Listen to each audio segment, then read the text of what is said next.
Welcome to this new automotive news video for Tuesday, July 7, 2026. On today's agenda, we'll be talking about BMW and Porsche, as the auto industry crisis worsens for them, unfortunately with the announcement of new waves of massive layoffs. We'll also talk about Ferrari, which has just unveiled a new technology that's already dividing enthusiasts, and about Renault for two different news stories. The first is quite incredible since BYD, the huge Chinese brand, is trying to buy out Renault. Some good news, Renault just announced its new electric Megane prices, and they're lower than expected. I hope today's topics will interest you. If that's the case, as usual, I'm counting on you to show your support for my channel for free by subscribing for my upcoming videos, boosting this one if the option appears for you, and of course by leaving a comment where you share your thoughts on today's news. Before we dive into the topics in the video summary, I'm adding two brief topics.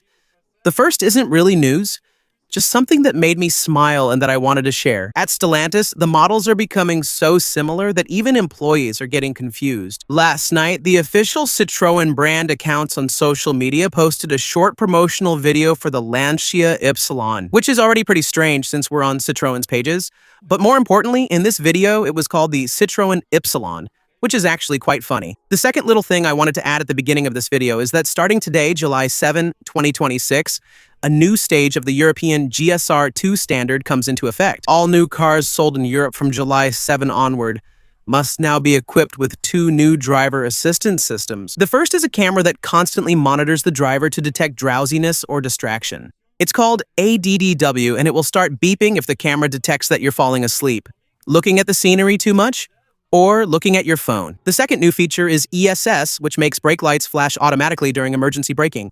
It will activate during heavy deceleration at over 50 km/h to make you more visible to vehicles behind and help avoid the risk of a collision. The European Commission says these new safety features could save 25,000 lives in the next few years. These new requirements aren't pleasing to manufacturers as they estimate they'll have to raise the average price of new cars by 800 euros to cover the cost of the sensors and extra electronics needed for the proper functioning of the system. That doesn't make them happy since cars are already too expensive, which is why Europeans aren't buying as many as a few years ago. And secondly, it doesn't satisfy drivers either, who see it to some extent as a new attack on their privacy, just more things that will beep when there are already too many things beeping in cars. And because it's yet another safety device that can break down and could cause a failure during the vehicle inspection, no one seemed able to worry BMW and Porsche. Yet today, even these two German automotive giants are forced to launch major cost-cutting plans. At BMW, the situation is deteriorating rapidly. The manufacturer has lowered its margin forecast for 2026, which now fall between 1 and 3 compared to 10 in 2023. That's quite a drop. It is heavily disrupted by all the global conflicts happening right now. And now it is forecasting a further drop in its profits, a drop in its vehicle registrations, and a decline in its revenue. That's why it just announced that it will cut about 5% of its global workforce by the end of the year. So that's about 7,700 jobs that will be eliminated. That doesn't necessarily mean layoffs. Most affected will retire or leave voluntarily with a small severance, and their roles won't be filled. The situation is equally concerning at Porsche, since after its profits dropped by 91% last year, we already knew that about 3,900 jobs would be cut by the end of 2029. The brand is now considering cutting an additional 4,000 jobs.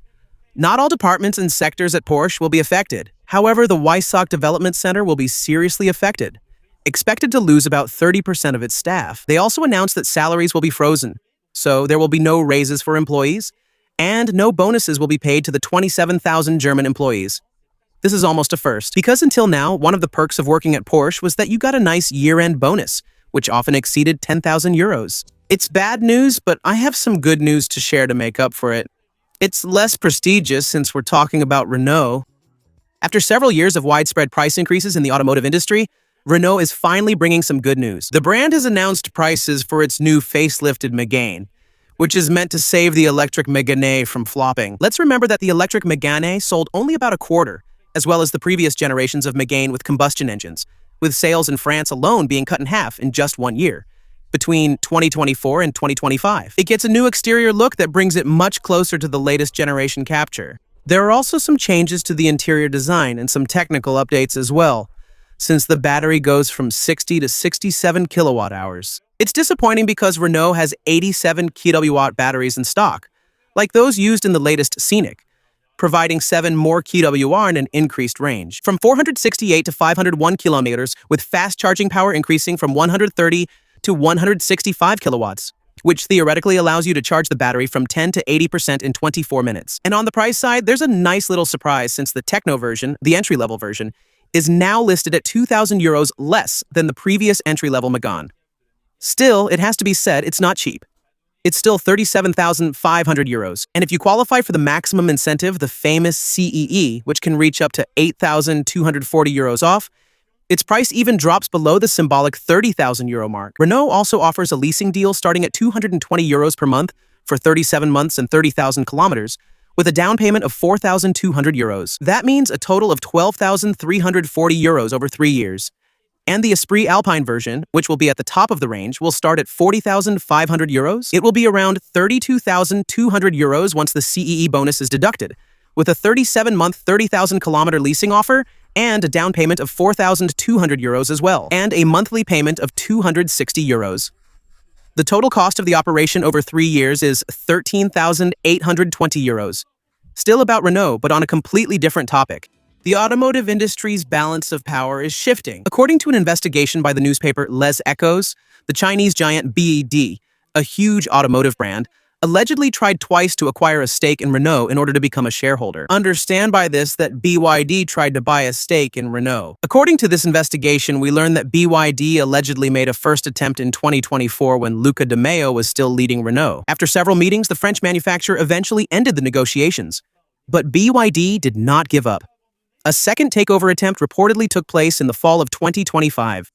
A deal that could have been very interesting for Renault since BYD reportedly offered, as part of this agreement, to let Renault benefit from BYD's expertise in electric car technologies, as well as in plug-in hybrid vehicles. In return, BYD would have taken control of Renault's established European factories.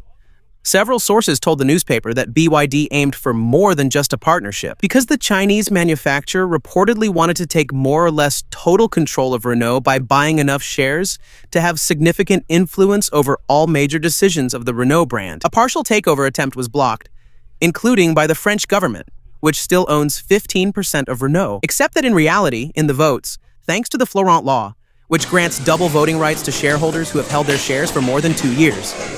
This is the case for the French government. The government ultimately holds 30% of the voting rights and would have blocked, by strongly opposing, this attempt to sell or buy shares by BYD. As you know, things often happen in threes. BYD may attempt a similar operation again soon. We know that BYD is currently on the lookout for any European brand that could be acquired. And with an enterprise value of 110 billion euros, while Renault is worth 7 billion, it's clear that BYD will eventually find a brand that will accept. And since we're talking about decisions that spark reactions, let's talk about Ferrari, which has just introduced a new technology that's already deeply dividing enthusiasts. After almost 20 years of absence, Ferrari has just announced the return of manual gearboxes. This is happening on its new version of the 12C Cinandri, a new version with a manual gearbox, but a gearbox that ultimately doesn't look like any other. At first glance, everything is there.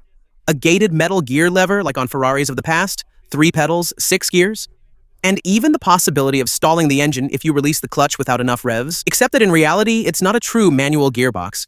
Mechanically, Ferrari has developed a system called manually by wire, with a gear lever and a clutch pedal that simply aren't mechanically connected to anything. They just send electronic commands to the 8-speed dual-clutch automatic gearbox, and not 6, as the lever might suggest. So it's an automatic disguised as a manual. Yet it's a car that's capable of reproducing the sensations of a real manual gearbox, thanks to numerous sensors and a mechanism that recreates the usual resistance of the lever and the clutch pedal. The driver can even slip the clutch and do a launch with wheel spin. The electronics prevent selecting an incompatible gear at high speeds to avoid engine damage, such as stopping you from shifting into third instead of fifth at 250 km/h. By default, the car will automatically start in automatic mode. Then, you just need to press the clutch and engage a gear to switch to manual mode. The paddle shifters on the steering wheel disappear completely. Only the first 6 gears can be used with the gear lever. The 7th and 8th gears are for highway driving and only work in automatic mode. For the rest of this special version of the 12C Cinandri, nothing else changes. It's still the incredible naturally aspirated 6.5-liter V12 that produces 610 horsepower, a very powerful and very torquey engine. Ferrari also explains that they chose this solution because a real manual gearbox wouldn't have been able to handle the torque and power of the V12. Only 1,500 units of this manual version will be produced, with the price announced to be about 50% higher than that of the automatic version. This innovation sparks an old debate, and you can share your opinion in the comments. Can an electronically controlled manual gearbox be considered a real manual gearbox? Or is Ferrari reinventing a tradition that didn't need to be changed? In any case, we've covered today's news. I hope you found the video interesting. If so, I'm counting on you to show your support. Like and subscribe for more videos, and you can also support us by clicking the join button below. See you tomorrow for the next news video. Have a great day. Bye.